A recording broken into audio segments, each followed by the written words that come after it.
अस्सलाम वालेकुम, मेरा नाम मोहम्मद तारिक है और आज हमने रोटेशनल एंड सर्कुलर मोशन का एक और टॉपिक पढ़ना है जिसका नाम है एंगुलर एक्सेलरेशन। तो एंगुलर एक्सेलरेशन पढ़ने से पहले हम एक नज़र देख लेते हैं कि आज के एसएलओज क्या हैं। तो हमने सबसे पहले एंगुलर एक्सेलरेशन की डेफिनेशन बतानी है, उसके बाद हमने उसकी नोटेशन पे बात करनी है कि एंगुलर एक्सेलरेशन को कौन सी यूनिट कौन सी सिंबल से जाहिर करेंगे। फिर उसके बाद इसकी एक्सप्लेनेशन की बात करनी है। एक्सप्लेनेशन के बाद हमने इसकी यूनिट्स डिस्कस करने हैं कि इसके एसआई यूनिट्स क्या होंगे, नॉन एसआई यूनिट्स क्या होंगे। फिर उसके बाद हमने बात करनी है कन्वेंशंस पे। कन्वेंशन से मुराद कौन सी सिचुएशन में आप एंगुलर एक्सेलरेशन को पॉजिटिव लेंगे और कौन सी सिचुएशन में या कौन सी कंडीशंस में एंगुलर एक्सेलरेशन आपके पास नेगेटिव रहेगा। फिर आखिर में हमने इसके एंगुलर एक्सेलरेशन की टाइप्स पे बात करनी है। तो सबसे पहले यहाँ पे डेफिनेशन है एंगुलर एक्सेलरेशन की। एंगुलर एक्सेलरेशन को आप डिफाइन करते हैं, the rate of change of angular velocity is known as angular acceleration.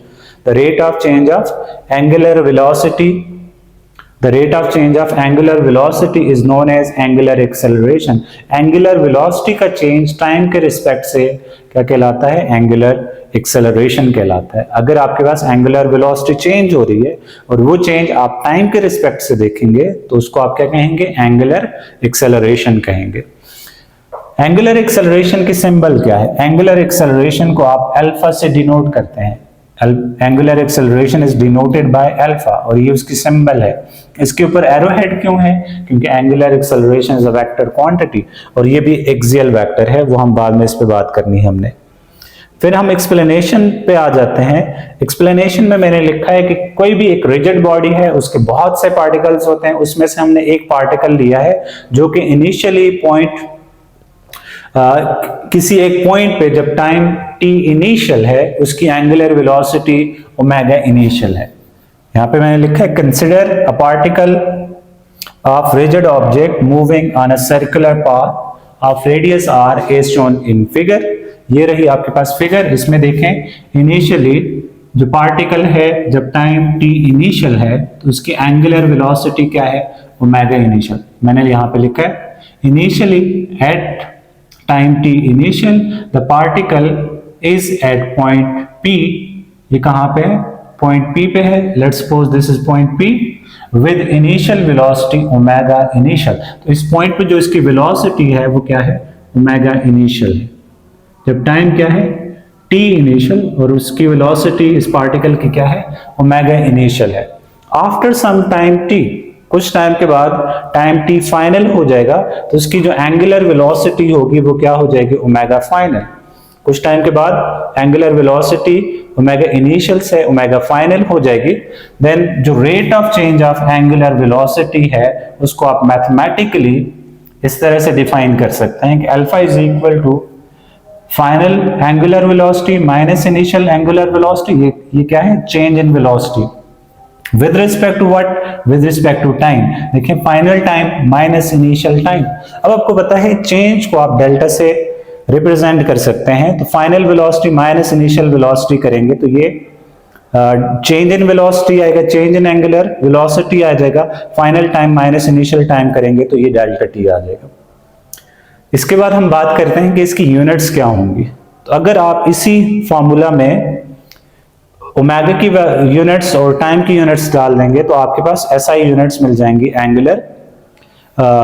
Angular acceleration की। यहां पे भी आप चाहें तो आप एरोहेड डाल सकते हैं क्योंकि एंगुलर वेलोसिटी भी वेक्टर क्वांटिटी है। तो इसकी एसआई यूनिट्स क्या होंगी? देखें आपको पता है कि जो एंगुलर वेलोसिटी है इसकी यूनिट्स होते हैं रेडियन पर सेकंड और टाइम की यूनिट्स सेकंड होंगी। ये सेकंड जब ऊपर आ जाएगा तो इसकी पावर माइनस हो जाएगी तो इसकी यूनिट्स क्या बन जाएंगी? रेडियन पर सेकंड स्क्वायर। तो ये एंगुलर एक्सेलरेशन की एसआई यूनिट हो जाएंगी। मैंने यहां पे लिखा है the SI units of angular acceleration is radian पर सेकंड स्क्वायर। ये क्या है? इसकी एसआई यूनिट्स हैं। अब आप जानते हैं कि जो रेडियन है इसके बजाय आप नॉन एसआई यूनिट्स भी यूज कर सकते हैं, जैसे रेवोल्यूशन है, जैसे डिग्री है, या फिर yes, revolution and degree use कर सकते हैं। इसके अलावा टाइम के लिए आप सेकंड, मिनट्स एंड आवर्स भी यूज कर सकते हैं। तो इसके अलावा भी बाकी यूनिट्स भी बन सकते हैं। जैसे आपके पास अगर आप एंगल को डिग्री में मेजर करेंगे तो इसकी यूनिट्स हो जाएंगे डिग्री पर सेकंड स्क्वायर, और अगर एंगल को आप रेवोल्यूशन में मेजर करेंगे तो इसकी यूनिट्स हो जाएंगी रेवोल्यूशन, और टाइम को अगर सेकंड में करते हैं तो रेवोल्यूशन पर सेकंड स्क्वायर। और यहाँ पे जो लास्ट यूनिट है इसमें आप देख पा रहे हैं कि जो एंगल है उसको रेवोल्यूशन में मेजर किया गया है और जो टाइम है उसको मिनट्स में मेजर किया गया है। तो इसकी यूनिट्स बन जाएंगी रेवोल्यूशन पर मिनट स्क्वायर। तो ये इसकी ऐसा रेडियन पर सेकंड स्क्वायर ऐसा यूनिट्स हैं, और ये बाकी इसके नॉन एसआई यूनिट्स हैं। जब भी आपने कोई प्रॉब्लम सॉल्व करना होगा तो आपको नॉन एसआई यूनिट्स को एसआई यूनिट्स में कन्वर्ट करना पड़ेगा in order to solve the problem. Okay जी, इसके बाद कन्वेंशंस की बात कर लेते हैं। ये इसमें थोड़ा सा इसकी जो कन्वेंशंस हैं वो थोड़ी सी डिफरेंट है। कन्वेंशंस एंड यूनिट्स अगर हम कर लें तो ये ज्यादा, कन्वेंशंस एंड डायरेक्शन हम यहां पे हेडिंग दे दें तो ज्यादा बेहतर है।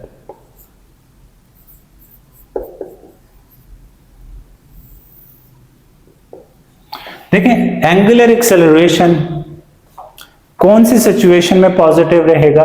तो याद रखिएगा कि एंगुलर एक्सेलरेशन जब कोई भी एंटी क्लॉकवाइज रोटेशन होगी, तो एंटी क्लॉकवाइज रोटेशन में अगर किसी रोटेटिंग बॉडी की एंगुलर वेलोसिटी इंक्रीज हो रही है, देन जो एंगुलर एक्सेलरेशन है उसको आप पॉजिटिव लेंगे।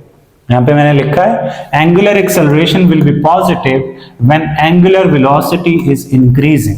जब आपके पास एंगुलर वेलोसिटी इंक्रीज कर रही हो, एंगुलर वेलोसिटी इंक्रीज कर रही हो, और वहां पे जो एंगुलर एक्सेलरेशन है वो क्या होगा? पॉजिटिव कहलाएगा। और इसकी डायरेक्शन क्या होगी? Angular acceleration will have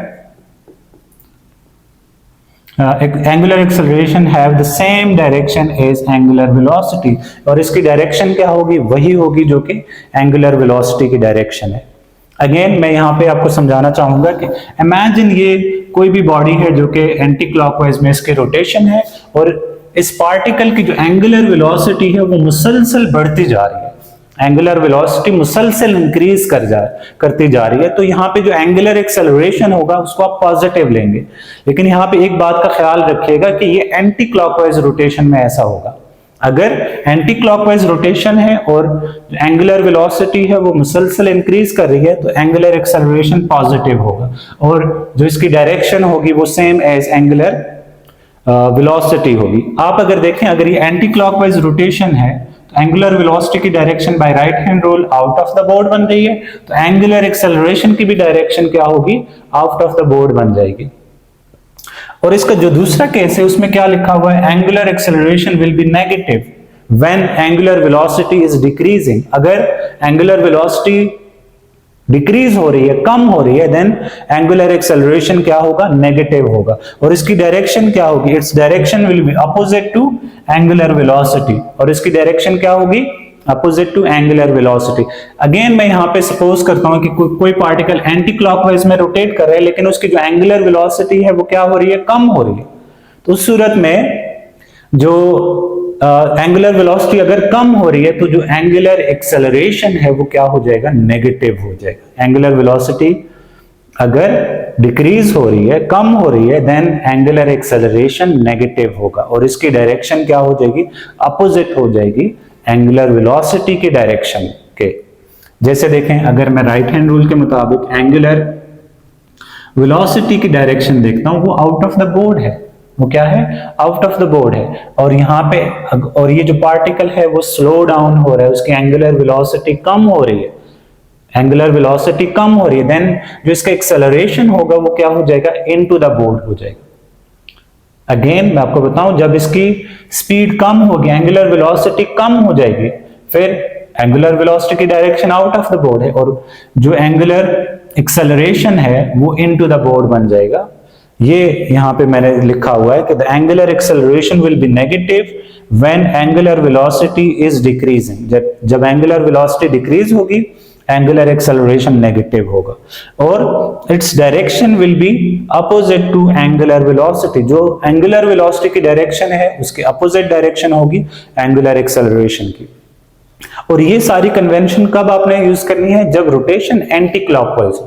clockwise rotation में ये सारा कुछ आपको उल्टाना पड़ेगा। इसके बाद हम बात कर लेते हैं टाइप्स ऑफ एंगुलर एक्सेलरेशन की। एंगुलर एक्सेलरेशन की 3 टाइप्स यहाँ पे मैंने बोर्ड पे लिख ली हैं। बोर्ड को रेज करके मैंने तीनों टाइप्स को यहाँ पे लिख लिया है। जो पहली टाइप ऑफ एंगुलर एक्सेलरेशन है वो है एवरेज एंगुलर एक्सेलरेशन। इसकी डेफिनेशन कुछ इस तरह से होगी, the total angular velocity omega of a body in time t is called average angular acceleration. Angular acceleration, average angular acceleration क्या होगा? जब total change in angular velocity को टोटल टाइम से डिवाइड कर लेंगे तो जब बनने वाला एक्सेलरेशन होगा वो क्या कहलाएगा? एवरेज एंगुलर एक्सेलरेशन कहलाएगा। इसके बाद हम बात कर लेते हैं इंस्टेंटेनियस एंगुलर एक्सेलरेशन की। तो इंस्टेंटेनियस एंगुलर वेलोसिटी क्या है? इसकी डेफिनेशन यहाँ पे कुछ इस तरह से है, the limiting value of ratio between small change in angular velocity. कौन सी 2 चीजों की लिमिटिंग वैल्यू की रेशियो? नंबर 1 एंगुलर वेलोसिटी, जो कि यहां पे लिखा हुआ है the limiting value of ratio between small change in angular velocity omega and small interval of time t such that time approaches to 0 is called instantaneous angular acceleration। ये क्या है? instantaneous angular acceleration क्या होता है? limiting value of ratio between small change in angular velocity to small time interval t such that time delta T approaches to 0, कि time इतना small है कि वो अप्रोच कर रहा है 0। इतने स्मॉल इंटरवल ऑफ टाइम के अंदर जो चेंज इन एंगुलर वेलोसिटी होगी उसको आप क्या कहेंगे? Instantaneous angular acceleration. जो last type of angular acceleration है वो uniform angular acceleration. Uniform angular acceleration क्या होगा? जब कोई भी rotating body equal intervals of time में इक्वल चेंजेस लेके आए, किस चीज में? एंगुलर वेलोसिटी में, देन जो उसका एक्सेलरेशन होगा वो क्या कहलाएगा? यूनिफॉर्म एंगुलर एक्सेलरेशन कहलाएगा। यहाँ पे इसकी डेफिनेशन देख लो, The angular acceleration is said to be uniform. Angular acceleration uniform होगा कब? If a rotating body changes equal angular velocities in equal intervals of time। जब rotating body equal changes लेके आए, किस चीज में? Angular velocities में, कब? Equal intervals of time, then जो एक्सेलरेशन प्रोड्यूस होगा उसको आप क्या कहेंगे? यूनिफॉर्म एंगुलर एक्सेलरेशन कहेंगे, या फिर इसको कांस्टेंट एंगुलर एक्सेलरेशन भी कहते हैं। अगर आपके पास एक्सेलरेशन यूनिफॉर्म होगा या कांस्टेंट होगा, देन आपके पास जो इंस्टेंटेनियस एंगुलर एक्सेलरेशन है वो इक्वल हो जाएगा एवरेज एंगुलर एक्सेलरेशन के। होप सो यहां तक आपको समझ आ गया होगा। अगले लेक्चर तक अल्लाह हाफिज।